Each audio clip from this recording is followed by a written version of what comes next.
Assalamualaikum. We from Group 10 want to present Henry Fayol, Matt Weber, and Abraham Maslow. Hi and Assalamualaikum. My name is Muhammad Shahmi bin Muhammad Supian. My metric number is A20A1469.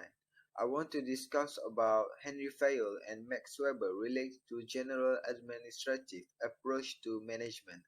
Max Weber and Henry Fayol are two theories known for their work in the classical perspective to organizational communication. These two theories focus on the structure of the organization rather than the organizational activities. Max Weber believed in the theory of bureaucracy and had six different principles on how to achieve authority. Henry Fayol, on the other hand, identified 14 principles of management, and while he maintained Weber's principle, he added recognition of pivotal role played by informal authority. Many of the ideas are still used until today. There are six principles of bureaucracy by Max Weber, which are hierarchical management structure, division of labor, formal selection of process, and so on. So I would like to present to you about my viewpoint to Max Weber and Henry Fayol and what is a related example from both of them theories. So from my viewpoint, according to Max Weber, he will create a bureaucratic management theory. It's very useful theory for management.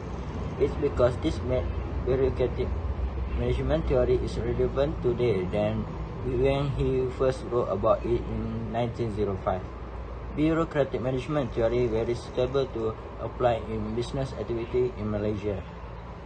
Firstly, this bureaucratic management theory focuses into organize a better management system such all employers have their own responsibility to the company and must guard to the rules which has been decided from company.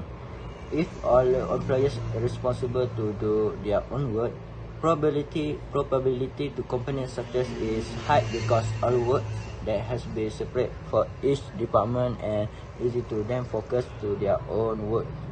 Secondly, my viewpoint to Max Weber is this bureaucratic management theory is rather useful. It's because this theory uses formal selection process to hire a new employer, which the employer must be following to the criteria that has been set by the company based on experience, competence, and technical qualifications demonstrated by examination, education, or training. From this technique, the company will build a best quality management in terms of employer aspect. Thirdly, this bureaucratic theory uses hierarchical management structure. This structure uses different levels for each concept. Each level controls the levels below and is controlled by the level above. Authority and responsibility for each level are clearly defined for each position, so the instruction for each work according to the hierarchical level attract employers to be responsible to doing their own task because they must follow the rules from the above level. Okay. Next is my viewpoint for Henry Fayol.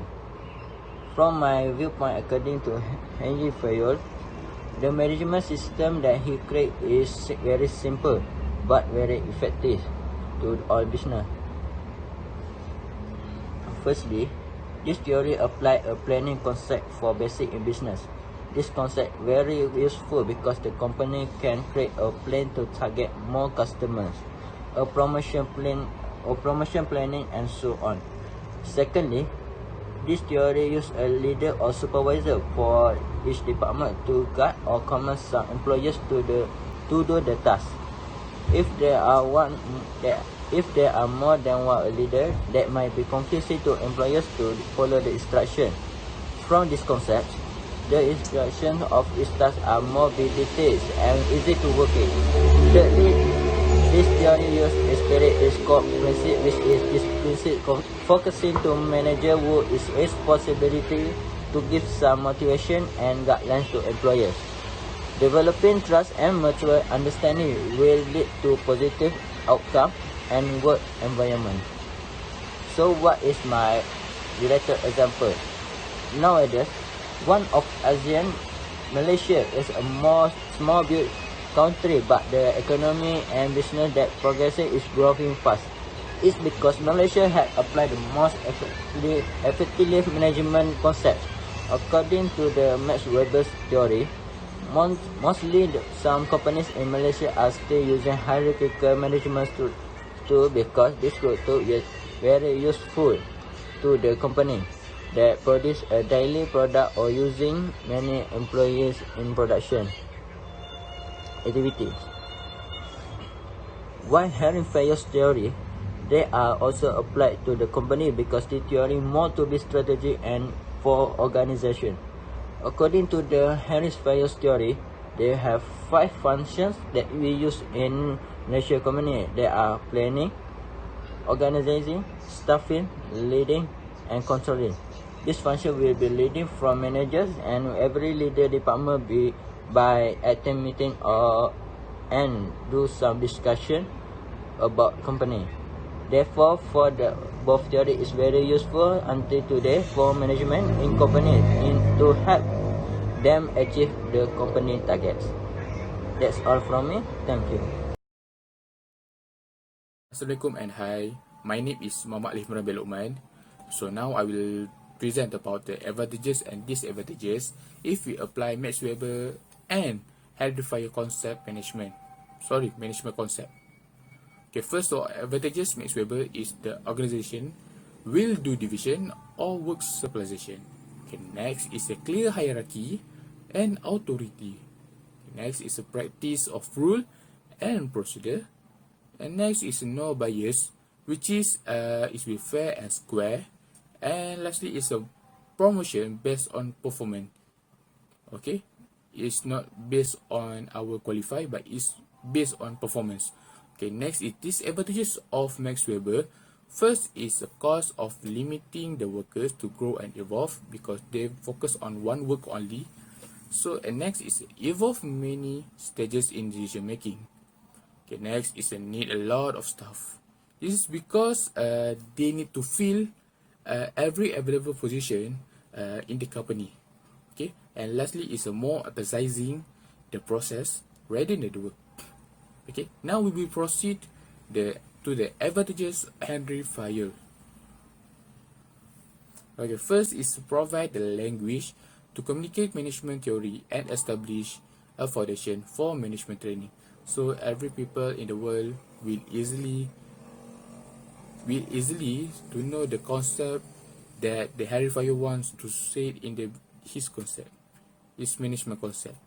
Okay, next is perceive organization as living organism. This means manager will treat their workers like a organism. So the managers need to respect the workers' limitation. Okay, now the disadvantages of Henry Fayol. First,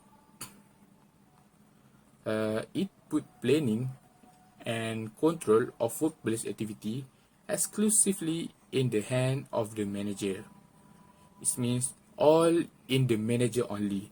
Okay, next is a rule out any realistic beginning about wage rate.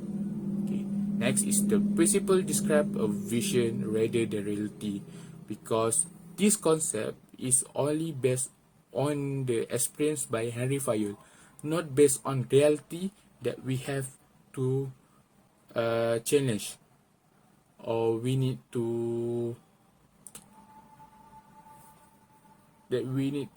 see. Okay, and lastly is increased fragmentation of work, and the workers will not suitable and not comfortable with this. I think that's all. Thank you.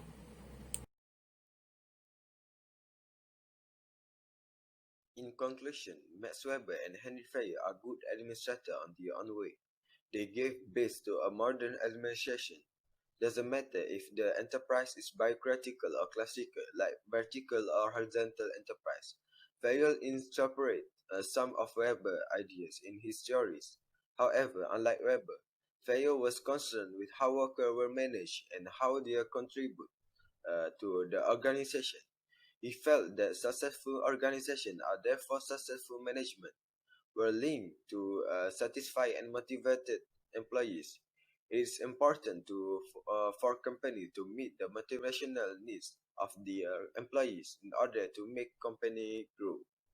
It is also important to adapt a way of managing so that the employees are happy in their environment, so they can produce a high quality of work.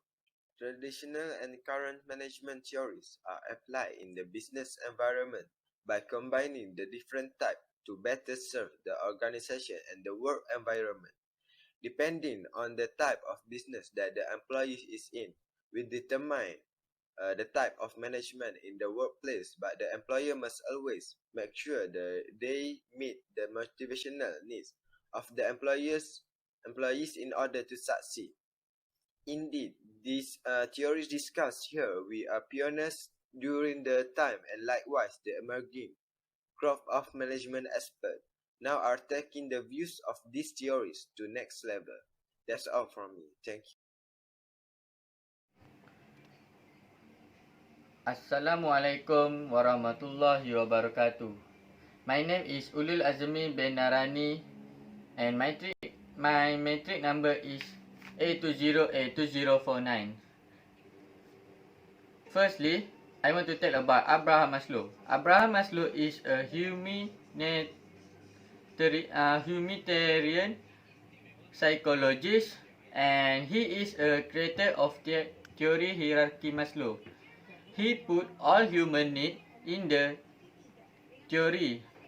The theory says about 5 basic needs that must have to do for human, like psychologist, safety, social, self-esteem, and self-desire needs. This theory must start from the lower and go to the highest level.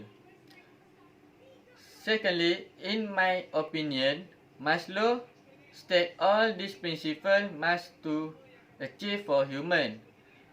Maslow theory relate to one personality and emphasize some assumption to motivate ourselves. Today, this theory has been used to all part in our life. This theory help human to motivate their life to be more better and achieve their goals. For organization, this theory help our management be more efficient and effective to achieve their goal. Sometimes we hear this theory like complicated, but it gives many more benefit for ourselves. Thank you. Assalamualaikum. My name is Nur Fazim binti Abdul Ghani. Number matric A20A1861. Today I want to discuss real example for Abraham Maslow. We can look this theory more used in the organization. This theory arrange all part in the organization from the bottom to the highest level in organization. A leader in organization think all that employees about their needs. Next, this theory more helps management contribute in technology. Technological helps management in technology to produce more efficient employees. It helps our objective easy to achieve and able to manage time to be more better. Indirectly, we able to create a skilled worker with efficiently. Advantage Abraham Maslow. Its ability to help organization to understand the basic needs of all their employees and to get employees to improve on their performance and improve the quality of their result. For instance, manager can benefit from understanding their employees' basic human needs of friendship, job security, and recognition for a task well done. Creating an environment that meets this need will result in self-actualized team member who operates at their full potential for the business. Next, disadvantage Abraham Maslow. Maslow studied only a narrow segment of the human population. The term in the hierarchy, such as self-esteem and security, have widely different definitions in culture around the globe. Fail to consider the culture and individual risk difference between people of employers within organization. There is no evidence indicating every human being experiences the need in the order Maslow specific. In conclusion, in management, this need to be emphasized because human beings need to think about the main thing in life to live a more perfect life. Humans need to manage their important time every day, such as working hours, bedtime, and their health in order to live a healthy life. In this postmodern management, every human being must have a dream in his life. That's all from us. Thank you.